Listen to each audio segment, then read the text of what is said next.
Listen, 4 times a year, our glorious king Jensen Huang comes out and does Nvidia earnings reports. 4 quarters, 4 times a year, Nvidia updates the stock market in the world on how well it's doing. And it's really important, and it just happened a few hours ago. We've talked about this before. The entire US economy, and by extension, everyone's retirement in the world, kind of rests on these earnings reports. Nvidia has to constantly keep beating and raising their profit estimates to signal to the market that everything's good, they're making a lot of money, they're growing, and we all can rely on them. So they reported yesterday, and what was the result? Are we okay? Is the entire US economy still being held up by the gigatrad strength of Jensen Huang? Pretty much yes.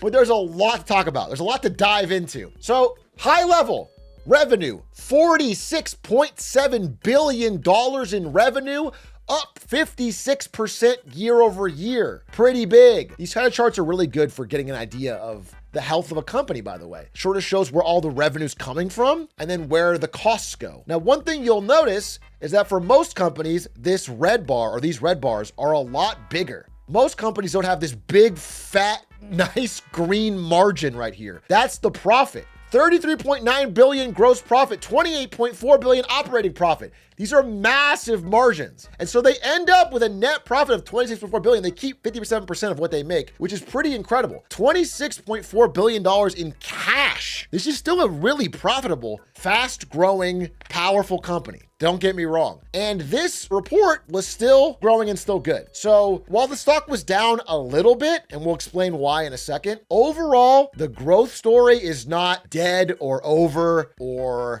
any panic word. They might have shrugged their shoulder a little bit, but they're still holding up the world, okay? That's the high level. Now, part of this was interesting. When I worked at Nvidia, which probably ended right around here, gaming, the part in light green here, was the biggest segment of the business. It was a gaming company.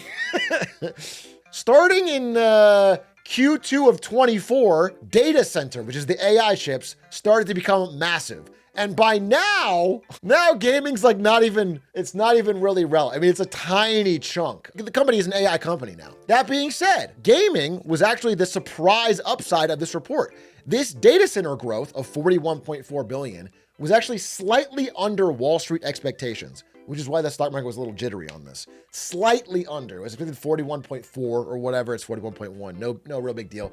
But gaming was a surprise outlier. It did really well for what they said. So they got a billion more than they probably thought they were going to get for gaming. And largely that was because of Switch 2. If you guys don't know, Nvidia makes the hardware or the chip, the graphics chip for the Switch 2, and Switch 2 is selling like no consoles ever sold before.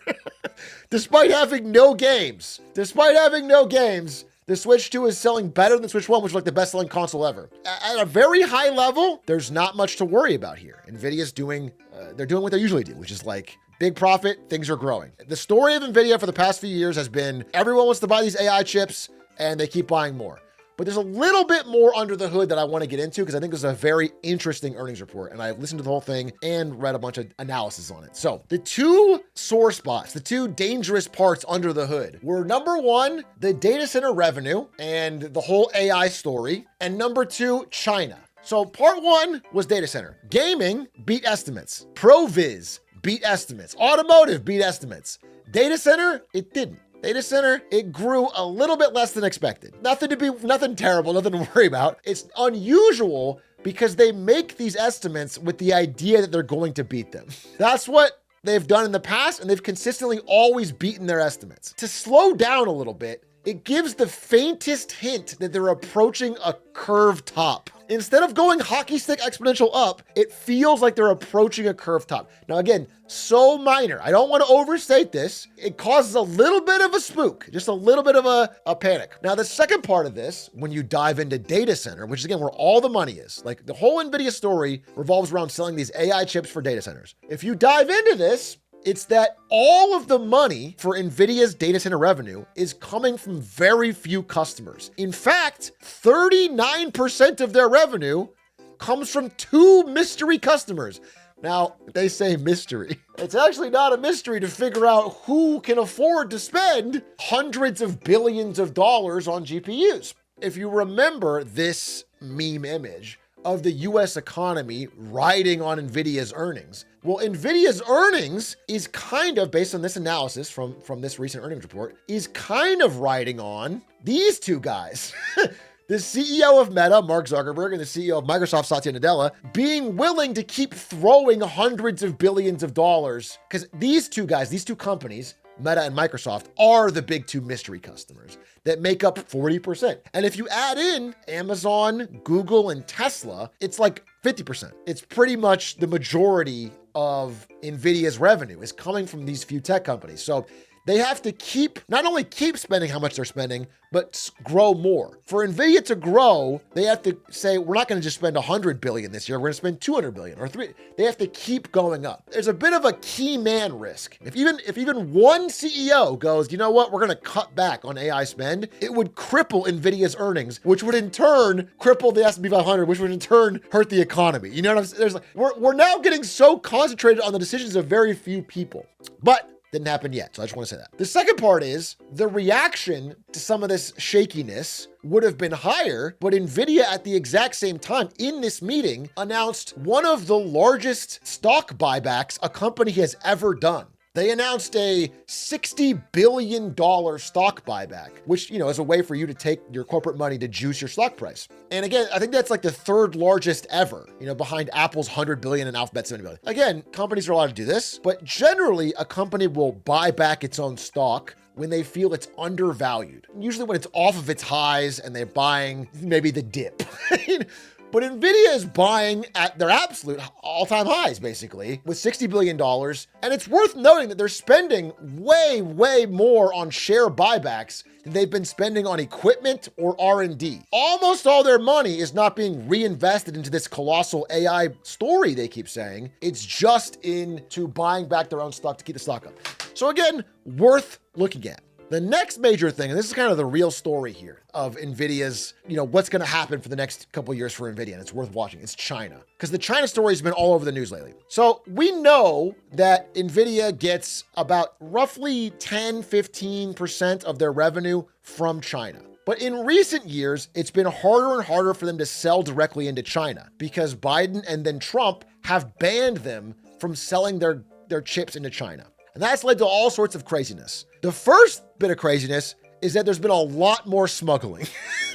This is just one story about $1 billion worth of chips that were smuggled into China, but there's many more. I mean, if you've seen the Gamers Nexus breakthrough, you've seen that a lot of Nvidia chips have been going into other countries and then being smuggled into China. A great example is this. Nvidia's revenue share by country, 46% from the USA. In 2024, the share of Singapore was roughly 0. In 2025, it's 18.1. Suddenly, Singapore is buying a whole ton of Nvidia chips, despite Singapore being really small.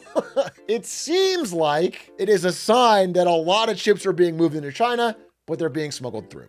And, for Nvidia's POV, that's fine. They don't care if it's being smuggled or not. Someone's buying it and they're getting the revenue. But the US obviously wants to crack down on this, and trackers have started to become embedded in AI chip shipments to catch diversions to China. So this is from this month. There's innovations being made to try and stop this and crack down on this. And if any of these are successful, that's also a fly in the ointment for Nvidia's story. If they actually can't sell to China, well, then that's a really big problem. So I want to talk about another thing. This is the Nvidia H20. Here's what happened, right? Nvidia has their latest and greatest Blackwell chips. The US said you can't sell those to China, banned. So obviously they're being smuggled, but there's some friction and they're not all going to China. So Nvidia created this H20, this H2O, the water chip. It's not H2O, it's H20, but H20. This chip is slightly worse. It's not the latest and greatest. It's not the best chip. And they got permission from Donnie T to sell this in China. Jensen Huang went and he said, hey, we need to make sure that China's still using Nvidia chips and not making their own. We made a worse version. It's not the latest and greatest, but we can sell it there. And this had two problems with this administration. Number one is that Donald Trump said, okay, I'll let you sell this weaker chip to China, but you got to pay the mob boss his VIG. He said you can only sell to China if you give 50% straight to the White House. That's part of it. The second thing was this guy Commerce Secretary Howard Lutnick went on national news and said this about the chips. We don't sell them our best stuff, not our second best stuff, not even our third best. I think fourth best is where we've come out that we're cool. So you want to sell the Chinese enough that their developers get addicted to the American technology stack. So look, this was politically really fucking stupid. To brag about how you're selling them only the shitty fourth best chip, and to go on and say it's like we're going to get them addicted to our technology stack, like it's the opium war 2.0, did not sit right with China. China turns against Nvidia's AI chip after insulting Howard Lutnick remarks. Now look, China has always been trying to make their own chips, and they were doing this anyway, but this specific H2O, H20, after his remarks, they just couldn't let it stand. So they immediately banned it on the Chinese side and said no one could buy it. In fact, yeah, they went around to all the Chinese companies and said you can't buy the H2O, H20 processors. They called the statement insulting. Although China has worked to transition away from American technology for some time, the country now seems determined to hasten these efforts. The government has asked its regulators to find ways to move Chinese companies away from Nvidia's H20 chips. So now Nvidia cannot sell these. And in fact, in their earnings call, did not include any China revenue in what they announced yesterday, because this political tension and war is heating up. At the same time, there's a company you're going to start hearing a lot more about. If you haven't heard about it already, you're going to hear more about it. This is Cambricon. Cambricon has been rising a lot relatively recently. In fact, this is their stock price. This is like within the past few days. Cambricon is essentially the Chinese version of Nvidia in terms of making GPU type chips for AI acceleration. Cambricon, their shares were already doing well, and then DeepSeek, which is the Chinese open source AI model, announced they were going to be updating their model to run on homegrown chips, like the ones made by Cambricon. Again, this company's not caught up to Nvidia, but it is working in that space, and it has free demand for its chips. Because these big Chinese AI companies can't buy the Nvidia ones, they are going to start buying more local domestic made ones from China. And that is causing huge spikes in their prices as people realize that, as there's this huge real demand. Again, if you're watching this and you're going, oh man, I gotta buy some Cambricon, just wanna warn you, a lot of people have that idea. After this surge, they became the most valuable company on the Shanghai stock market, right ahead of, what is it, Muay Thai? The liquor, this company. So it surged, all right? So it surged. The company, Cambricon, literally warned its own investors that they're buying probably at an overvalued price. Like, I've never really seen a company do that, but they basically said, hey, this is crazy. We tripled in like no time. You have a lot of risks if you keep buying. But anyway, so that's the battle. It's like China wants there to be domestic chip production and is doing what they can to do that. And Howard Lutnick is doing his part to make it difficult for Nvidia.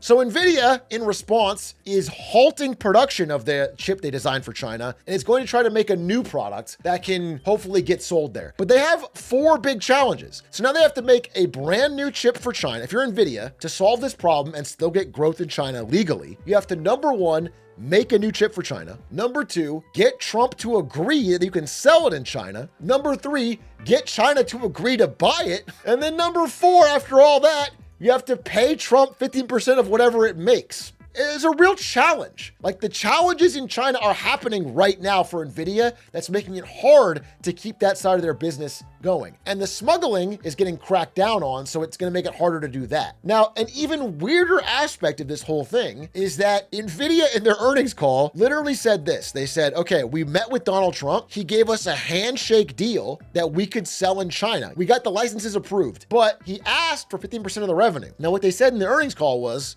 we can't pay that 15% unless there's some kind of actual formal plan with paperwork. And you guys have done no follow-up. They said there's been no follow-up. There's nothing. It was just a word. It was just words. Like, we have the licenses, we can sell, but we don't know how we're going to pay the money. Like, to who and where and when and why. And someone in chat goes, just don't pay it. And that's what they were kind of saying.